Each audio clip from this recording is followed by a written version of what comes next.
Sintayong must stay. Sintayong harus bertahan di timnas Indonesia. Kenapa? Kita bahas sama-sama.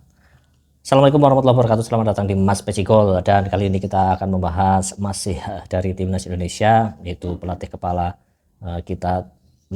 timnas Indonesia, Coach Sintayong, yang akhir-akhir ini memang menjadi perbincangan hangat di platform media sosial dan juga para pecinta timnas Indonesia ya.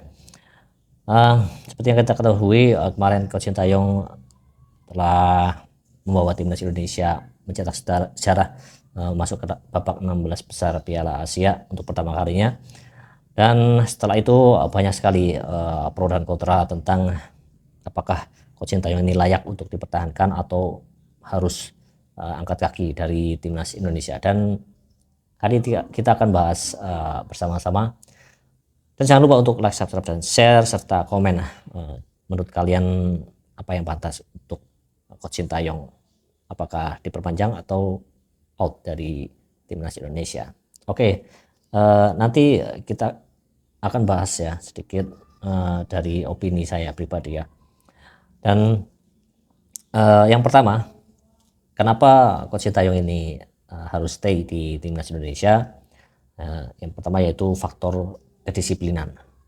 Ini yang sangat penting tentunya bagi semua atlet profesional ya.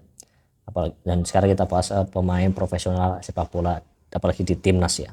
Soal kedisiplinan itu harusnya sudah menjadi faktor non teknis, faktor yang sudah menjadi kebiasaan bagi pemain, apalagi yang sudah masuk ke timnas ya. Tapi saat pertama kali Coach Sintayong masuk ke timnas Indonesia, memang disiplinan adalah salah satu faktor yang sangat-sangat perlu dibenahi oleh para pemain timnas kita. Saat itu memang Coach Sintayong menceritakan bahwa saat pertama datang memang berbeda sekali dengan kultur negara lain, mana yang pernah dia latih yaitu Korea Selatan. Itu hanya butuh waktu 1-3 menit untuk persiapan. Kalau timnas Indonesia 10-15 menit, kadang pun itu masih telat ya. Dan itu sangat berpengaruh untuk pembentukan mental dalam hal kedisiplinan ini ya.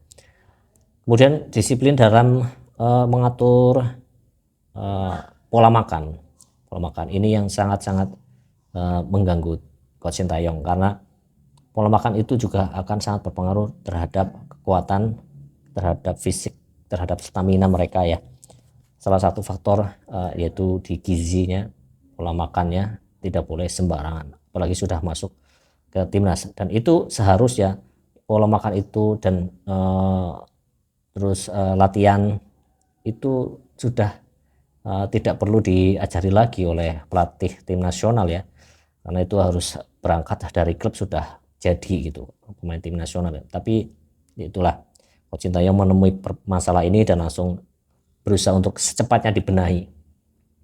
Tentu saja ini menjadi faktor plus dari Coach Sintayong ya. Dan juga istirahat. Ini awal-awal memang sangat mengganggu Coach Sintayong, terutama para pemain yang masih muda ya. Karena kita masih ingat ada beberapa pemain yang di-cut langsung, dipulangkan dari TC karena kedapatan telat, dan itu sangat mengganggu Coach Sintayong, sehingga faktor disiplin ini di luar faktor teknis itu memang sangat-sangat dipegang oleh Coach Sintayong ya. Kemudian yang kedua yaitu Sintayong ini benar-benar mencintai sepak bola Indonesia ya, dan ingin terus menorehkan sejarah bagi timnas Indonesia. Itu kata Sintayong ya. Dia ingin meninggalkan legacy.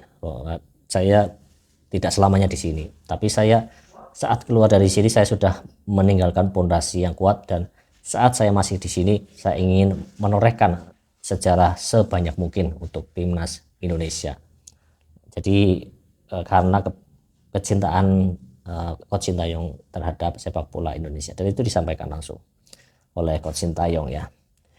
Kemudian yang ketiga, Coach Sintayong sudah meloloskan tim senior ke Piala Asia 2023 kemarin. setelah 15 tahun, hampir 15 tahun tidak mengikuti ajang bergengsi di Asia ini ya. Kemudian kemudian Coach Sintayong berhasil membawa timnas Indonesia lolos ke putaran final Piala Asia walaupun berangkat dari kualifikasi yang terbawah. Kualifikasi terbawah waktu itu melawan Cina Taipei, kemudian lanjut melawan Kuwait, kemudian Jordania dan juga terakhir Nepal yang menuntaskan timnas Indonesia untuk mentas di Piala Asia setelah tertidur di goa 15 tahun lamanya ya. Selain timnas senior juga Coach Sintayong ini meloloskan 2 tim kelompok umur ya, U23 dan U20 ke putaran final Piala Asia. Belum ada pelatih yang sebelumnya mampu menyamai rekor dari Coach Sintayong ini, dan ini patut diperhitungkan. Ini juga prestasi loh. Prestasi itu bukan hasil juara, bukan hanya hasil juara kemudian menang dan menang, tapi tidak, banyak sekali faktor yang menunjang bahwa seorang pelatih itu berhasil membentuk timnya ya. Berhasil atau tidak di dalam tim itu ya, banyak sekali faktor ya, dan itu salah satunya ya lolos setelah 15 tahun itu ya prestasi yang luar biasa. Kemudian Coach Shin ini satu-satunya pelatih yang berani memotong generasi demi masa depan sepak bola Indonesia. Jadi setelah awal-awal itu memanggil, saya masih ingat itu 34 pertama Coach Sintayong ya, masih juga ada pemain-pemain seniornya ya, seperti Andri Tani, kemudian ada juga Spaso juga pernah dipanggil, kemudian Fakhrudin dan lain-lain. Setelah itu berani memotong generasi ya, jadi dengan risiko yang besar berisikan pemain-pemain muda ya. Dan waktu datang itu Indonesia salah satu skuad tertua di ASEAN, dan sekarang hasilnya Indonesia merupakan tim termuda yang berlaga di Piala Asia kemarin, dan ini adalah bentuk kecintaan Coach Sintayong bahwa dia memikirkan tidak hanya 1-2 ke depan 4 tahun kontraknya, tapi dia juga memikirkan 10 tahun bagaimana timnas Indonesia ini bisa bertahan di level yang tinggi. Itu yang sangat penting bagi kemajuan sepak bola Indonesia ya, terutama timnas senior ya. Ini Coach Shin sudah membangun pondasi, dan untuk pondasi walaupun menurut saya masih belum 100%, kita masih butuh waktu. Makanya ini yang jadi salah satu alasan kenapa Sintayong harus stay minimal 2-3 tahun lagi. Kemudian memiliki dedikasi tinggi karena kecintaan terhadap timnas Indonesia, terhadap sepak bola Indonesia ya. Dan dia mengatakan, saya tidak hanya ingin mengisi waktu kontrak saya saja, tapi saya juga ingin mendedikasikan diri saya untuk kemajuan sepak bola Indonesia, terutama ya timnas. Sekarang dia pegang timnas senior dan U23 ya, itu yang pegang, diharapkan kemajuan oleh Coach Sintayong ya.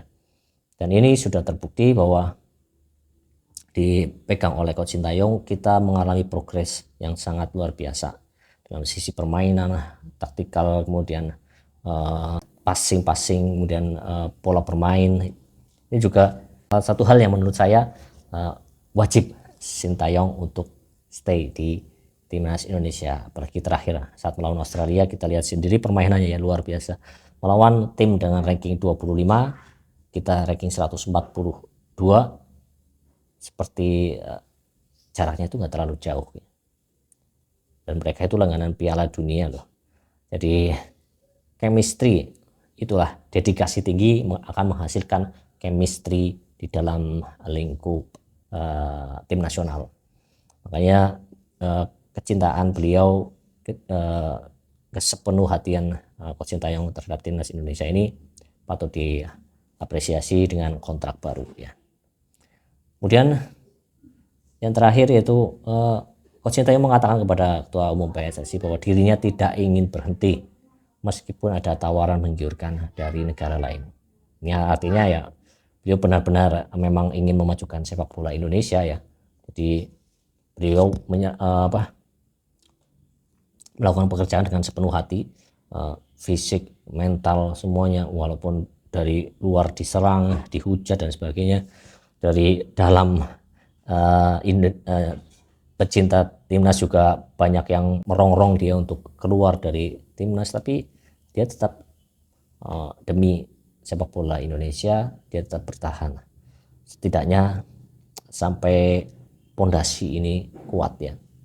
Dan juga Ketua Umum Erick Thohir mengatakan sebetulnya Coach Sintayong ini tidak pernah tidak pernah mengutarakan keinginan untuk berhenti dari timnas Indonesia, tidak pernah. Dia juga orang yang profesional, dan kalaupun ada tawaran dari lain, yaitu wajar saja, karena ya melihat dari progres dari Coach Sintayong menangani timnas Indonesia, pastinya tim-tim dari negara lain ataupun klub dari negara lain itu juga pasti tergiur ya dengan apa yang sudah dilakukan oleh Coach Sintayong. Dengan segala keterbatasan yang kita punya liga yang mohon maaf liganya masih dalam proses berkembang, dan kita harap di bawah Erick Thohir ini mengalami percepatan yang luar biasa sehingga mampu menyusul setidaknya Thailand dan Vietnam di kawasan ASEAN ya untuk liga, dan juga Malaysia yang sudah lebih baik dari liga Indonesia. Banyak sekali faktor, tapi kita sekarang membahas Coach Sintayong yang memang kapasitasnya untuk timnas senior dan timnas U23. Jadi untuk grassroots dan sebagainya itu ya urusan PSSI ya.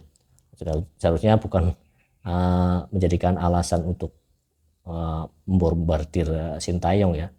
Karena ya kita harus akui saat pertama kali Sintayong datang juga passing, pemahaman taktikal, decision making yang seharusnya sudah terbentuk di klub, ternyata masih harus dilatih lagi oleh Coach Sintayong. Dan makanya kita sering mengadakan tes yang panjang, karena itu dari stamina, berangkat dari klub staminanya masih minus. Banyak sekali faktor teknis yang memang harus dibenahi oleh Coach Sin selama 4 tahun ini, dan ya alhamdulillah hasilnya sudah kelihatan dan progresnya sudah sangat luar biasa, sangat baik. Jadi untuk melihat progres yang jauh lebih baik lagi, ibaratnya sekarang Coach Sintayong sudah 75% nih, sampai 100% ya kasih 2-3 tahun lagi, atau kalau saya sih berharap 10 tahun lagi ya. Jadi Indonesia saya yakin masih ada peluang sangat besar untuk tampil rutin di Piala Asia, dan step selanjutnya ya bisa masuk ke Piala Dunia antara di 2026 atau 2030 atau 2034, kita tidak tahu. Tapi untuk 10 tahun ke depan pemain-pemain yang sekarang bermain di Piala Asia masih sangat layak untuk bermain. Jadi kita tunggu saja bagaimana perkembangan kontrak dari Coach Sin, tapi saya pribadi Sintayong must stay minimal 3 tahun.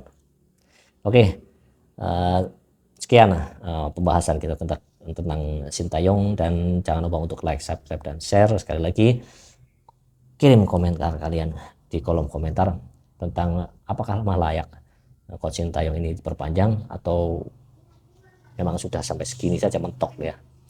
Tapi sekali lagi jangan ada caci maki, jangan ada hujatan, dan dukung terus Garuda Mendunia. Sekian, assalamualaikum warahmatullahi wabarakatuh, salam bola.